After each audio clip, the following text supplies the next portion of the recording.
विष्णुपाद परमहंस परिव्राजकाचार्यो अष्टोत्तर शतु श्री श्रीमाद अभय चरणारविंद भक्ति वेदांत स्वामी प्रभुपाद की जाय।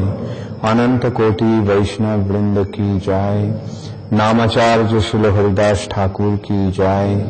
प्रेम से कहो श्री कृष्ण चैतन्य प्रभु नित्यानंद श्री अद्वैत गदाधर शिवासदि गौर भक्त वृंद की जाय। श्री श्री राधा कृष्ण गोप गोपीनाथ श्याम कुंड राधा कुंड गिरि गोवर्धन की जाय। श्री वृंदावन धाम की जाय। श्री मथुरा धाम की जाय। श्री जगन्नाथपुरी धाम की जाय। श्री मायापुर नवद्वीप धाम की जाय। गंगा माई की जाय। जमुना माई की जाय। भक्ति देवी की जाय। तुलसी महारानी की जाय। हरिनाम संकीर्तन की जाय। ग्रंथराज श्रीमद् भागवतम की जाय। समवेत भक्त वृंद की जाय। गौर प्रेमानंदे हरि हरि बोल। All glories to the assembled devotees. All glories to Shri Guru and Shri Gauranga. All glories to Srila Prabhupada. Namo Vishnupadaya Krishna Pristhaya Bhutale Srimate Bhakti Vedanta Swami Niti Namine. Namaste Saraswati Deve Gauravani Pracharine Nirvishesha Shunnavadi Paschatadi Sutari. Om Namo Bhagavate Vasudevaya. Om Namo Bhagavate Vasudevaya. Om Namo Bhagavate Vasudevaya.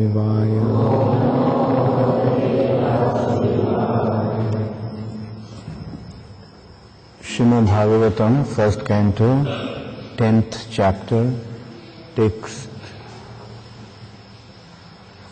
6 and 7.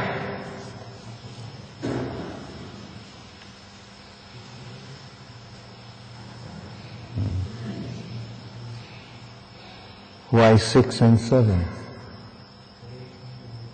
Huh? Then why 6 is there? Huh?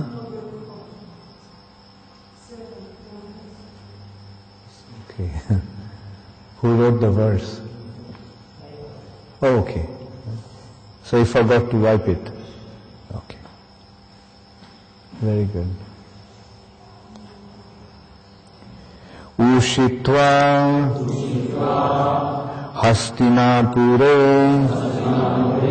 Masham Katipayan Harihi Shuhidam Cha Vishokaya Swashus Cha Priya Kammaya Ushitva Hastinapure Mashan Katipayan Harihi Suhidam Cha Vishokaya Swashuscha Priyakammaya Ushitva Hastinapure Masan Katipayan Hari Suhidam Cha Vishokaya Swashuscha Priyakammaya Ushitva Hastinapure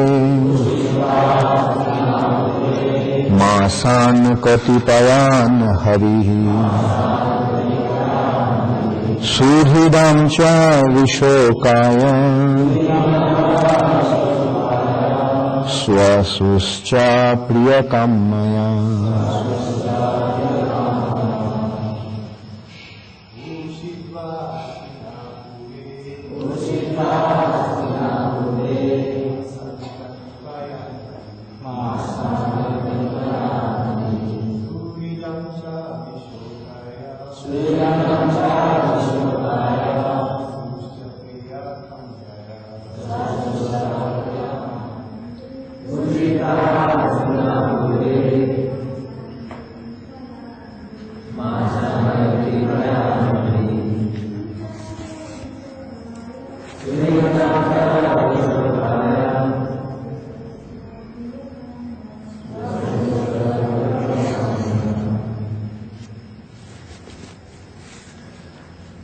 Ushitva, staying Hastinapure, in the city of Hastinapur, Masan, months, Katipayan, a few, Hari, Lord Shri Krishna, Suhridam, relatives, Cha, also, Vishokaya, for pacifying them, Swashu, the sister, Cha, and Priyakamaya, for pleasing.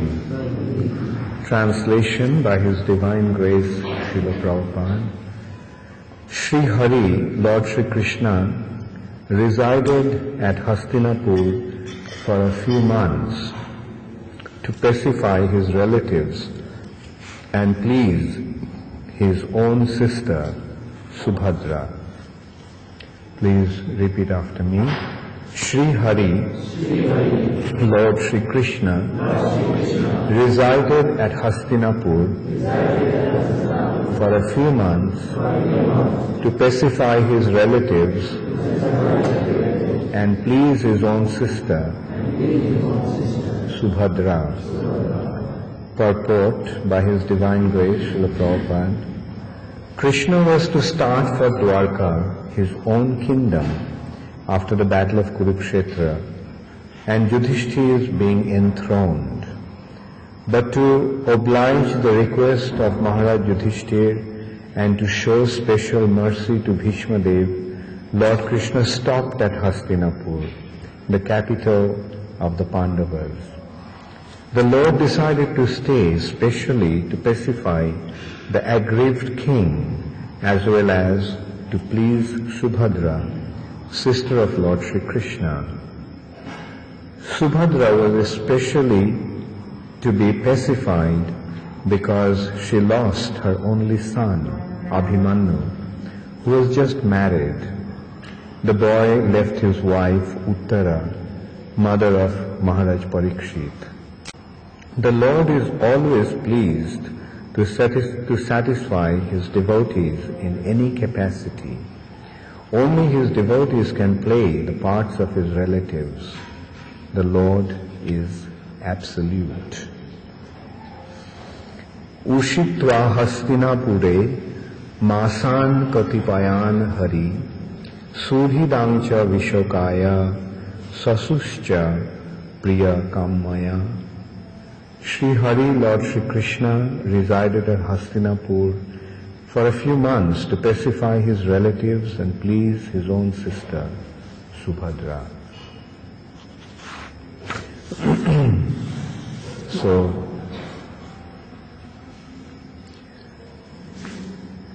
the battle of Kurukshetra was over.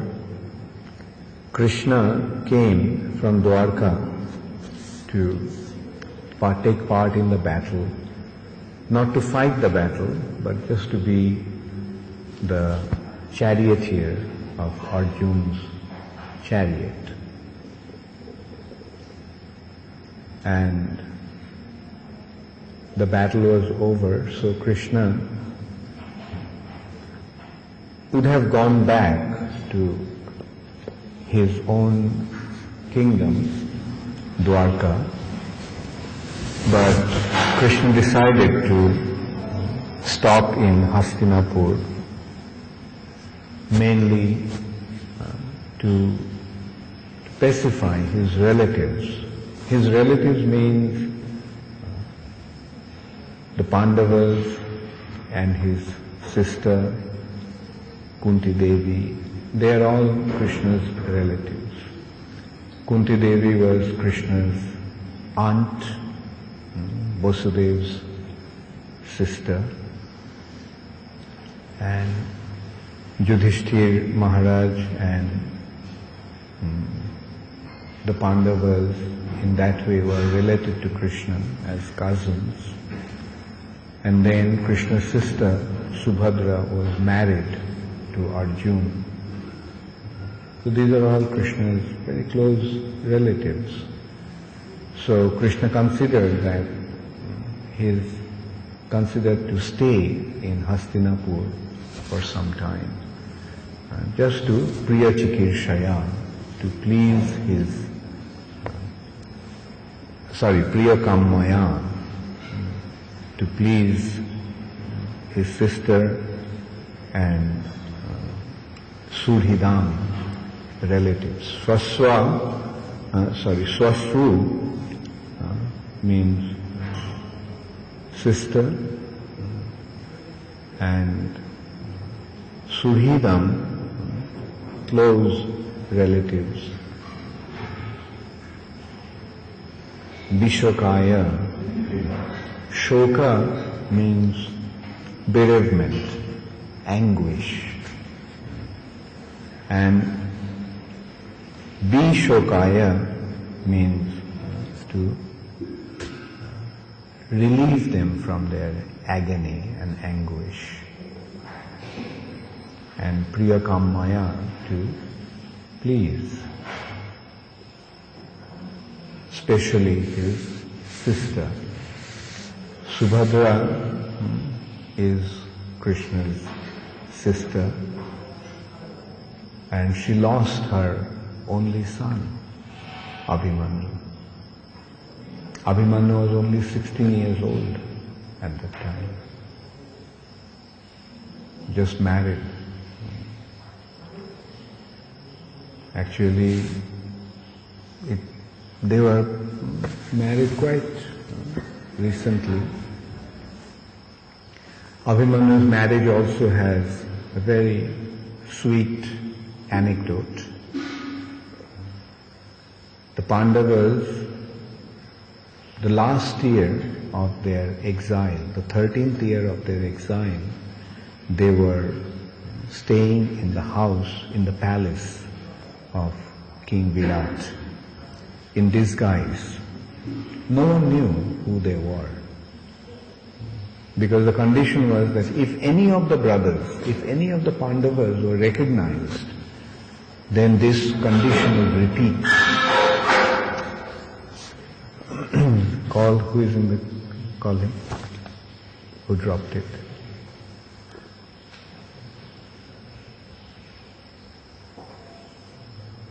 Actually, one should be very, very careful when rendering devotional service.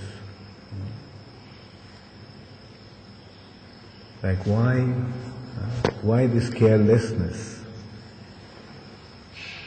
And there is a saying that when one drops utensils like that and the noise that is created, Lakshmi Devi leaves that place. What's happening? Why did you drop? Whether it was in the fridge or under the fridge, why did you drop it? If you don't want to render devotional service, don't put him in the deity department. Keep him in the Goshala. Let him take care of the cows. You are not qualified to be in the kitchen, deity kitchen. What to speak of taking care of the deities?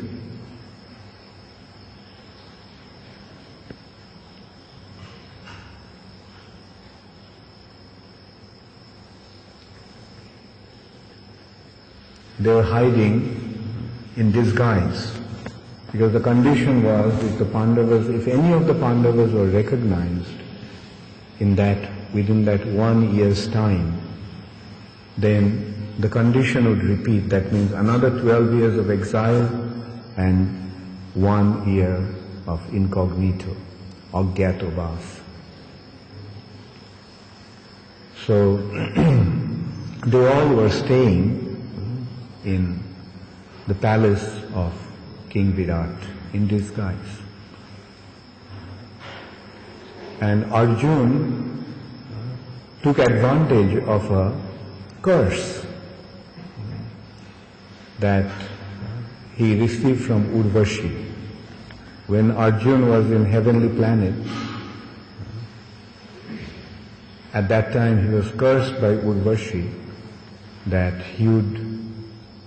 for 1 year he would become an eunuch. He he would lose his malehood. He would become an eunuch.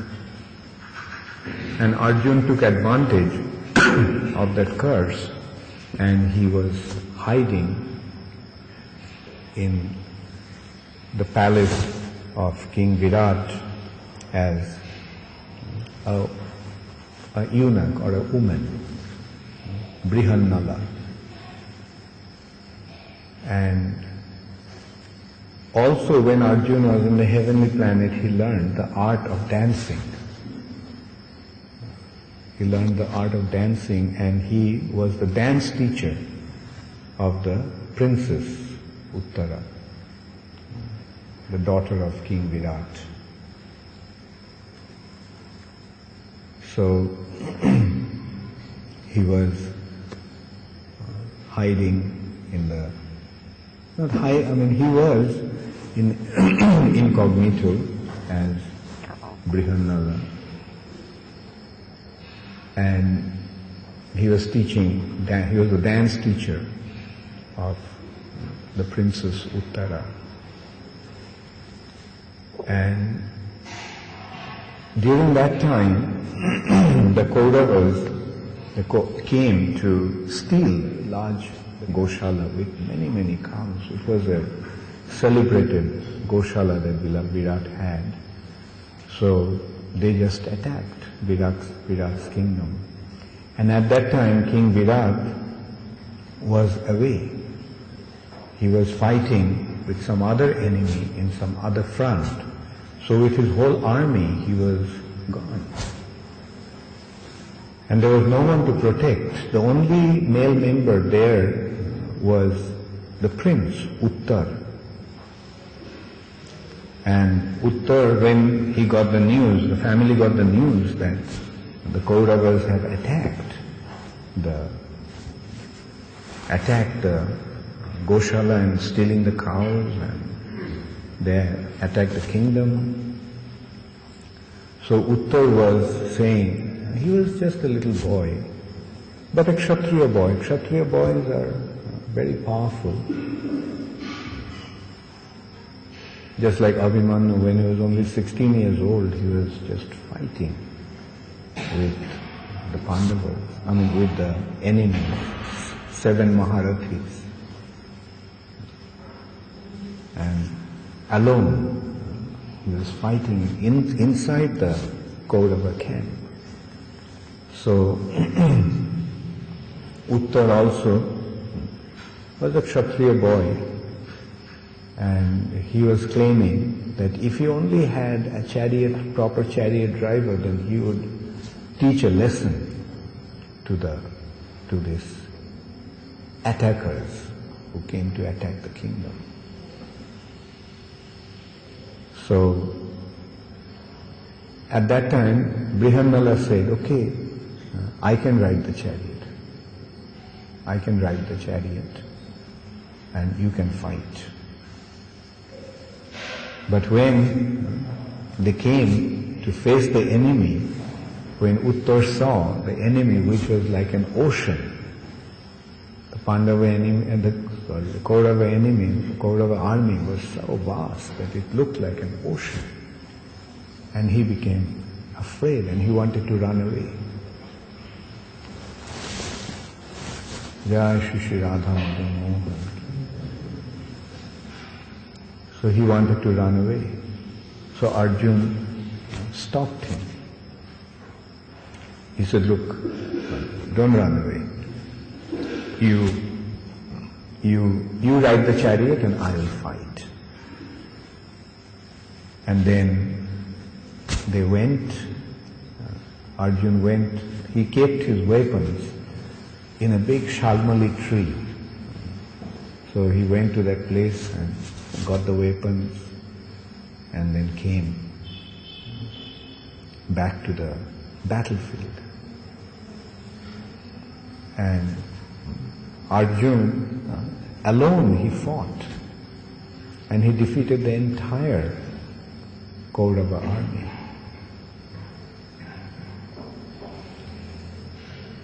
So he actually, with one arrow, he made everyone fall asleep. So this way Arjun fought the battle and defeated the Kauravas. And the Kauravas, then when they came back to their senses, they realized that this must be Arjun. So Duryodhana became very excited. He said, okay, finally we recognized them. We found them. We recognized them. So now the condition will repeat again. That means another 12 years of exile and 1 year of incognito. So for another 13 years, Duryodhana thought that he was safe. He'll be safely situated in his kingdom. But at that time, Bhishma made the calculation and he said,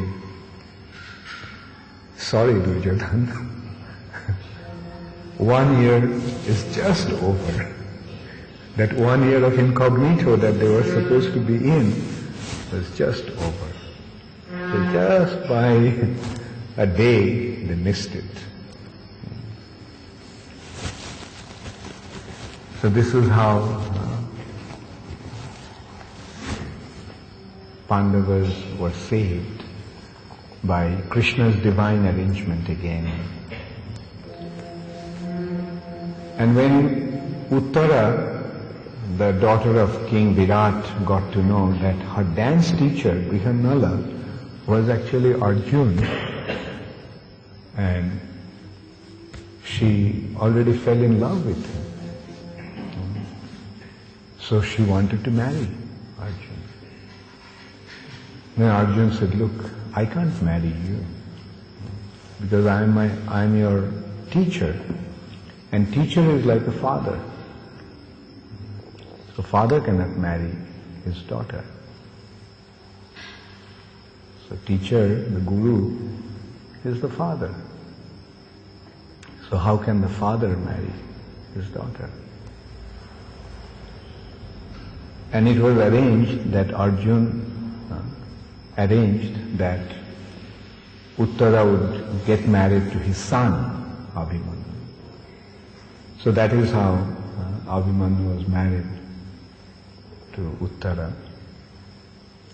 So we can see, like, they came back and they came back to their kingdom, they came back to Hastinapur, and the negotiation was going on.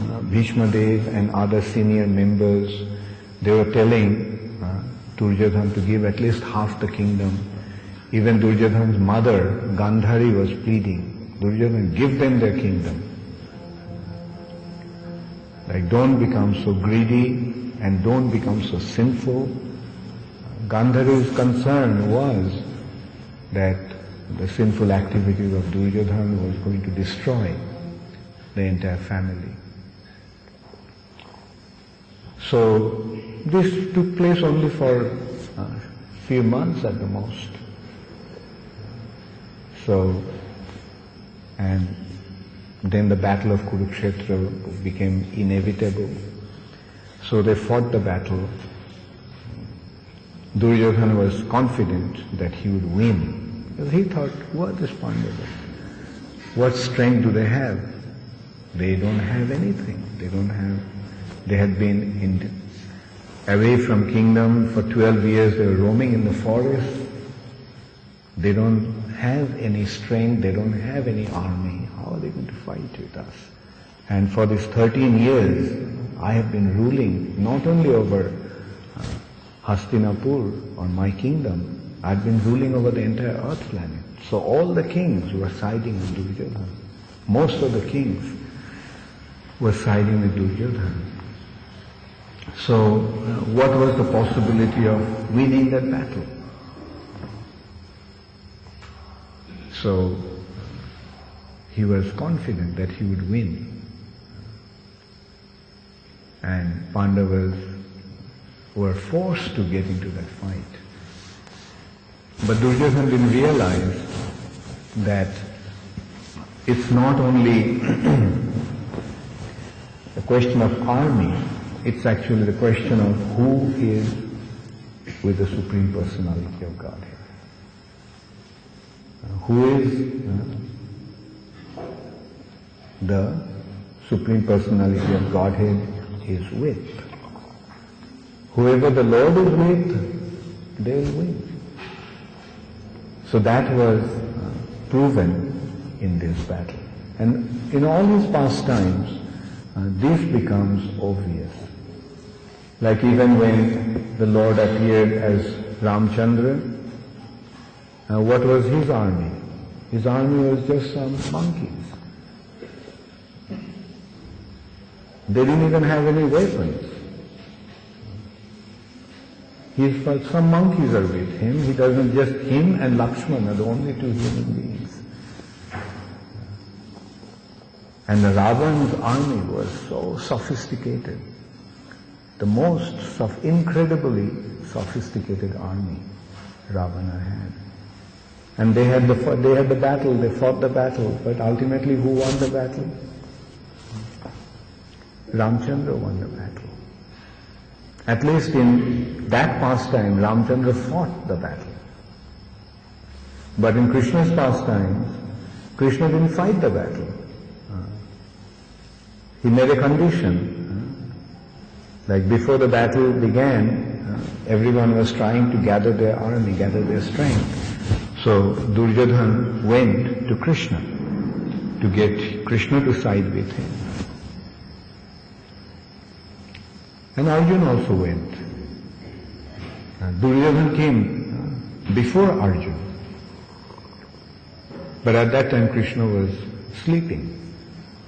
So Duryodhana went to Krishna's bedroom and he sat next to Krishna's bed, near Krishna's head. And then Arjuna came and Arjuna sat near Krishna's feet. So then Krishna woke up. And when he woke up, he saw Arjuna. He said, "Oh Arjuna, when did you come?" So Duryodhana just stood up. He said, "Hey Krishna, I came before. So you must address me, you must see me." Right? He said, "What to do? I saw Arjuna first, so that's why I addressed him first." And so then the trouble started, like who should Krishna side with? Then finally Krishna said, "Okay, I'll make a condition. I will, in one side will be me alone, and on the other side will be the Jadu, Narayani Senas, the soldiers of Narayan, the Jadu army. So the choice is yours. Who do you want? Do you want me or you want my army? Whoever wants me, he won't get the army, and I will not fight the battle. I won't even touch any weapon. I won't pick up any weapon and fight. At the most, I'll be the chariot driver." So Duryodhana said, "Okay, I'll be happy to just take the army." He thought, what's the point in getting Krishna? He's not going to fight the battle. What's the use of having him? So better let me have his army. But Arjuna said, "I'll be happy if Krishna, you are with me. That's about all I want. Whether you fight or not, doesn't matter. If you are with me, that's enough for me." So that is the difference between a devotee and a non-devotee. A devotee's vision, devotee's perception is materialistic. He sees the number, he sees the strength, he sees all these material calculations. Whereas a non-devotee sees the Supreme Personality of Godhead. And he knows, if the Lord is with me, that's about all that matters. If the Lord is with me and if I am with the Lord, I have nothing to worry about.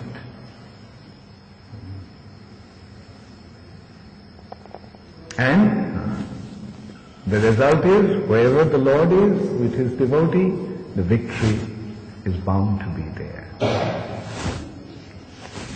Actually, Duryodhana's defeat was inevitable. Anyone who had the proper perception knew that Duryodhana would lose. He would lose everything. Like Duryodhana's own mother knew, Gandhari knew that Duryodhana would lose. When Duryodhana went before the battle, he went to his mother seeking her blessings. Mother, bless me. And what was Gandhari's response? Gandhari's response was, Jato dharmo tato jai. Wherever there is dharma, there will be victory. If you side with dharma, you will win. But if you go against dharma, if you commit sinful activities, if you do not follow the tenets, the teachings of the scriptures, if you don't act according to the instructions of the scriptures, you are going to die. You'll be defeated. So this is how Gandhari predicted that he will lose. And every day of the 18 days, whenever Duryodhana sought his mother's blessing, Gandhari's response was that, Jato dharma tato jai. It is not because you are my son, I am going to be partial to you. The destiny will pave its own course. Things will happen by the divine arrangement. The way Krishna set everything up, things will happen accordingly. Stay on the path of dharma, everything will be glorious for you. You deviate from the path of dharma, you will be destroyed. No one can save you. Similarly, Vidur also advised Duryodhana, but Duryodhana was not prepared to listen to any good advice. And this is another indication of what bad association does. When one is in a bad association, he will deviate from the path of dharma. Because the people, those who do not follow dharma, they are bad people. Those who follow the path of dharma, they are good people. Sat and asat, sadhu and asadhu, sukritina, dushkritina. Simple calculation. Those who are on the path of dharma, they are sat, they are sadhu, they are sukritina. And those who are deviant, those who deviate from the path of dharma, they are asat, asadhu, and dushkritina. So when one associates with bad people, then they will drift away from the path of dharma. But when one associates with good people, when one associates with the sadhus, he will remain on the path of dharma. That's why the sangha, the association, is so important. And it has been advised not to be in bad association. When we look at in our own past, we can see how bad association affects our lives. Now when we look back, we can see that Kali Yuga, the whole world is asadhu. And as a result of bad association, what happens? We are forced into sinful activities. But then, somehow or other, we came into the sadhu sangha. We came in contact with Srila Prabhupada and his mission, ISKCON, the devotees. Then what happened? Our life has become transformed. Like a simple thing, the other day somebody was telling me that, say in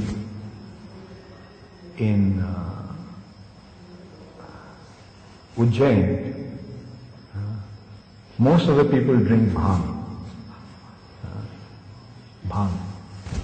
intoxication.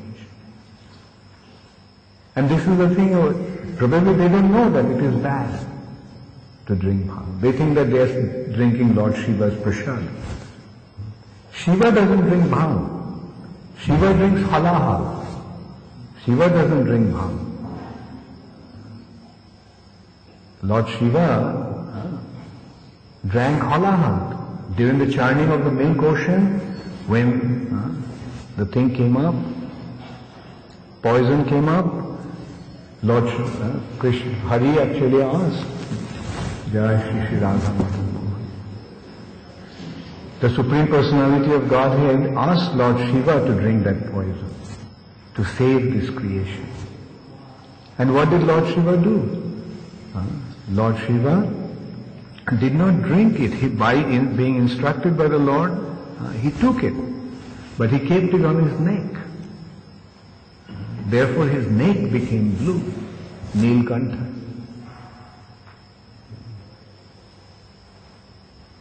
And some of these poisons fell, some drops fell. And where the drops fell, those things became poisons. Like some insects, the snakes, they drank that poison. Therefore they became poisonous. Some trees and plants became affected by that, like dhatura, hashish, cannabis, and all these, they became poison. It is a concoction that Lord Shiva drinks. Did anybody ever see Lord Shiva smoking ganja from a chilam? Is there any picture? Is there any incidents like that? Then how can ganja or dhatura or bhang become Lord Shiva's prasad? They are not Lord Shiva's prasad. But there is no one to tell them. So people are in ignorance. They do not know, and they go and indulge in these activities. So this is the result of bad association. But when one gets the good association, then what happens? When he comes to sadhu sangha, says, no more intoxication. What to speak of bhang, what to speak of siddhi, what to speak of ganja, what to speak of charas, not even tea and coffee. Not even tea and coffee. And that is the standard that Srila Prabhupada established in ISKCON.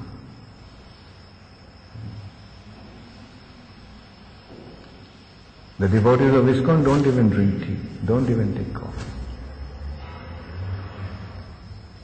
Shouldn't we take time? Otherwise, what is the lifestyle now? And the first thing one drinks in normal course of life, normally people, what do? The first thing is a bed tea, right? A cup of tea. But so these are the bad habits that people develop. But when they come in contact with Srila Prabhupada's mission, they give up. Even that. No tea, no coffee, no cigarettes, no pan, no tamaku.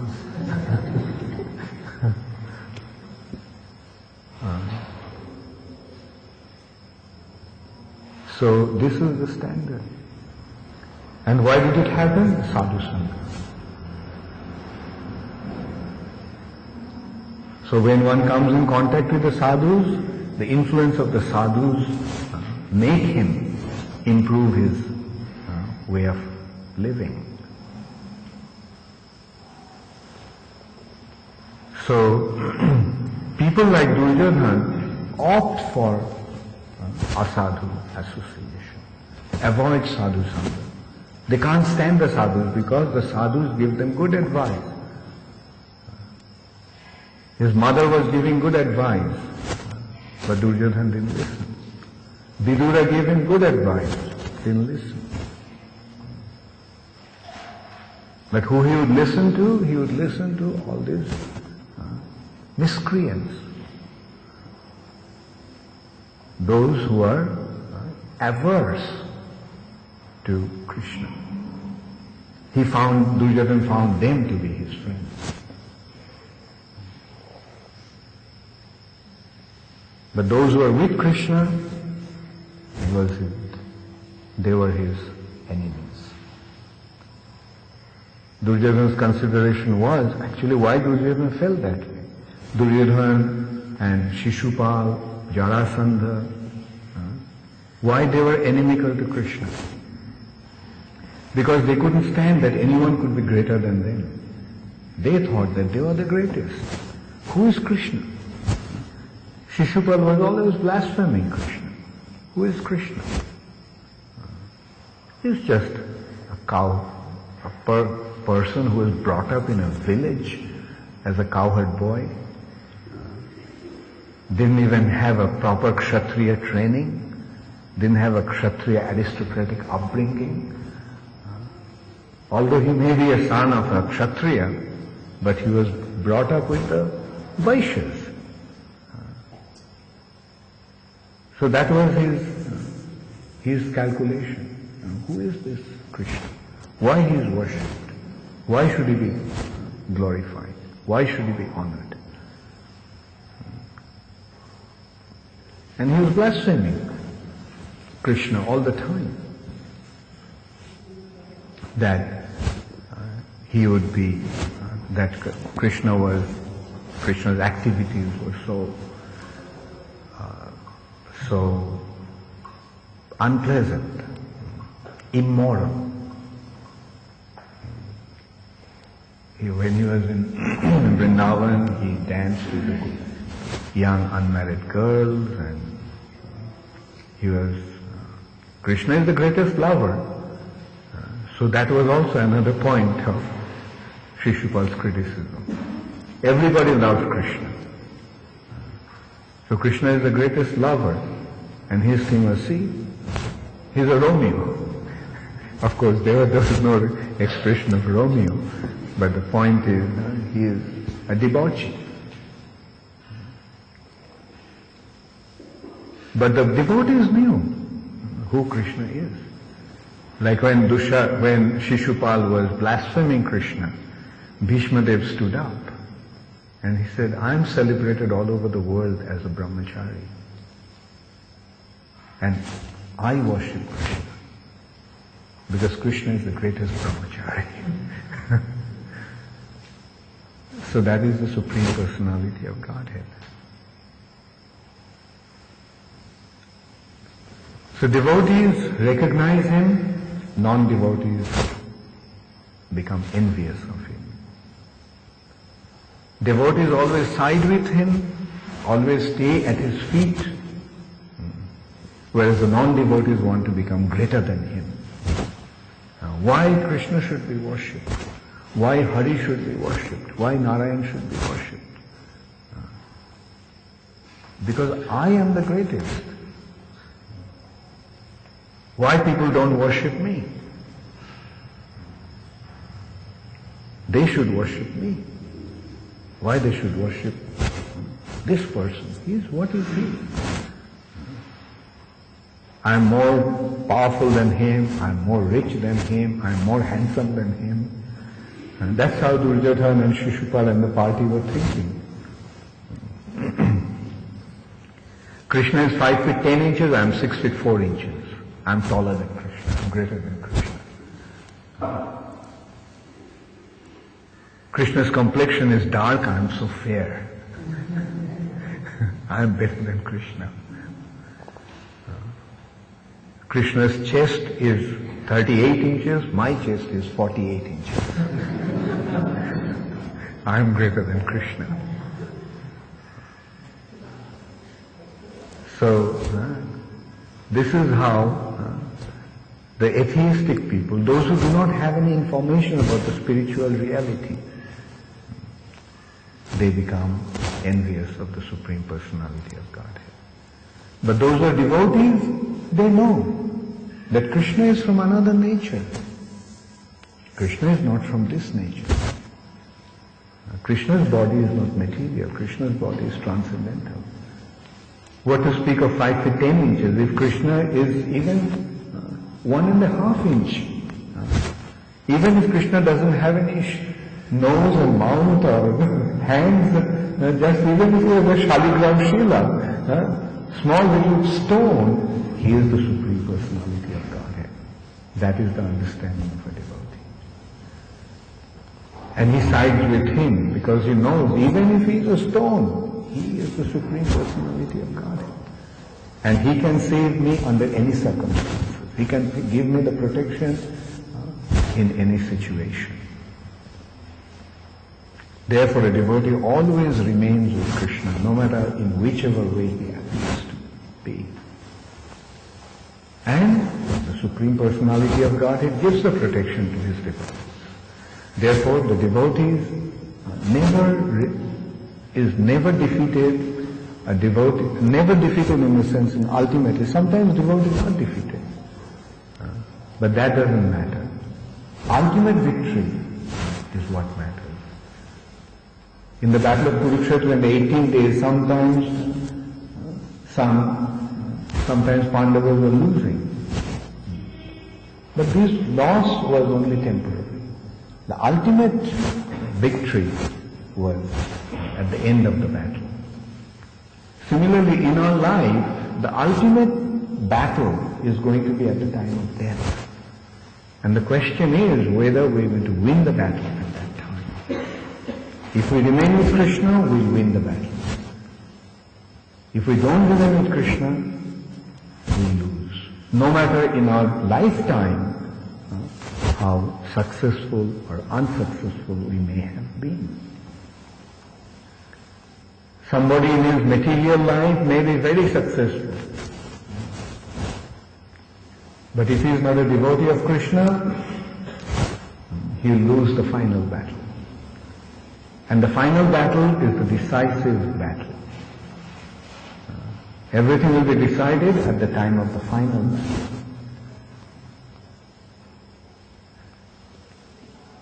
And those who are devotees of Krishna during their lifetime, they may be a failure. They may be good for nothing, apparently. But the final battle will be meaningful because they side with Krishna. And also, for a devotee, his material life is wonderful and his spiritual life is wonderful. When he is in a material nature, he is blissful, and when he leaves the material nature, he becomes even more blissful. Right? Absolutely blissful. That is why the intelligent thing to do is to become a devotee of Krishna. The most intelligent action is to become a devotee of Krishna. That is the ultimate success. Apparently, people may think, oh, devotees are not, what are they? They're useless, they couldn't do anything better, that's why they're failure, that's why they become devotees. They couldn't do anything in their life, that's why they become devotee. He was good for nothing, therefore he became a devotee. If he was like me, then he didn't have to become a devotee. If he was a big, successful man like me, then there was no, there wouldn't have been any reason for him to become a devotee. But they don't realize that the ultimate victory, the ultimate goal of life is to become a devotee of Krishna. No matter in whichever way one becomes a devotee. Whether he is whether he's an artha, whether he's an arthati, whether he's a yigyasu, or whether he's a jnani. Chaturvidha bhajante mam jana sukriti. So, what are those four kinds? Chaturvidha, artha, arthati, jigyasu, and jnani. Artha means in distress. In distress. Facing great difficulty. Do not know what to do. lost everything, in great distress, says, Krishna, please protect me.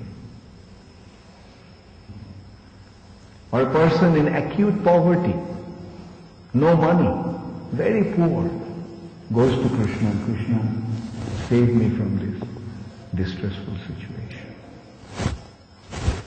Becomes a devotee. Jigyasu, very intelligent person, he wants to find out what is the absolute truth. Questions about everything and tries to find out the secret of this creation. Becomes a devotee at the end. And one who is situated in knowledge, Jnani, knowing that Krishna is God, surrenders unto Him. It doesn't matter under what circumstances one surrenders unto Krishna, but if one surrenders to Krishna, that is the ultimate benefit. Whether one is artha, in distress, whether one is in need of money, whether one is inquisitive, or whether one is in knowledge. If one becomes a devotee, that's the ultimate benefit. So how and why we became a devotee doesn't matter. That we became devotee, that's what should matter. Therefore, a devotee's past should not be considered. If you say, Vaishnava Aparad is to consider a devotee according to his past. Oh, he didn't have food to eat at home, was so poor, was starving, joined ISKCON. Fine, wonderful. That he joined ISKCON, that's what matters. Whether he was starving, whether he was a millionaire's son, or whether he was a beggar, doesn't matter. That one comes to the platform of Krishna consciousness, that's what matters. And when one comes to this platform, it's all absolute. It doesn't matter whether one is a millionaire's son, whether one is a king, or a prince, or a beggar, or a pauper. Doesn't matter. Whether one is rich or poor, whether one is learned or uneducated, doesn't matter. What really matters is that he has become a devotee of Krishna. And when one becomes a devotee of Krishna, he becomes Krishna's property. Krishna will take care of him in all respects. Like we saw in the battle of Kurukshetra, how wonderfully Krishna saved Arjuna. Arjuna would have been dead so many times if Krishna was not there.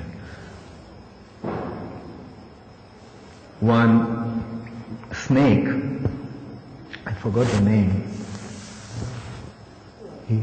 he was saved during he lost everything, he lost his whole family during the Khandava Dahan, when the Khandava forest was burnt. So, and he wanted to take revenge against Arjuna. His whole life's mission was to take revenge, to kill Arjuna. And then he took the shape of an arrow. And that arrow was meant to kill Arjuna. So his whole life's mission, and now the battle came. So he is now ready to kill Arjuna. So that arrow was released. That arrow was released. And what did Krishna do? Krishna just pressed the chariot with his feet. And the chariot sank by 6 inches or by 1 foot. And what did the arrow do? Just took Arjuna's helmet off. Instead of getting Arjuna in the chest, just hit the helmet. So that is how Arjuna died.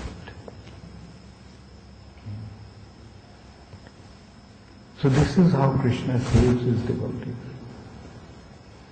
Of course, we have to remember that Krishna is saving us at every moment. Just as I gave the example the other day, like the earth is round, earth is moving, we are on the surface of the earth. Why we are safe? Because of gravitational. Who created the gravitational pull? Krishna. Now if for a second, or even a fraction of a second, if the earth stops to moving, then what will happen? Can you imagine if the earth stops to move? Just for a second, where all of us will be? We'll be just thrown into the space. So this is how Krishna is saving us at every moment. But we are so stupid that we don't realize that. Therefore Krishna has to come and go through this drama of Battle of Kurukshetra, perform his pastimes to remind us how he is saving us. To give us some little intelligence that if we depend upon Krishna, then we don't have to worry about him. Krishna will save us. Krishna is always protecting us. Krishna is always saving us. Now let's surrender to Krishna. So that's all we have to learn. That's all we have to understand. Let's surrender into Krishna.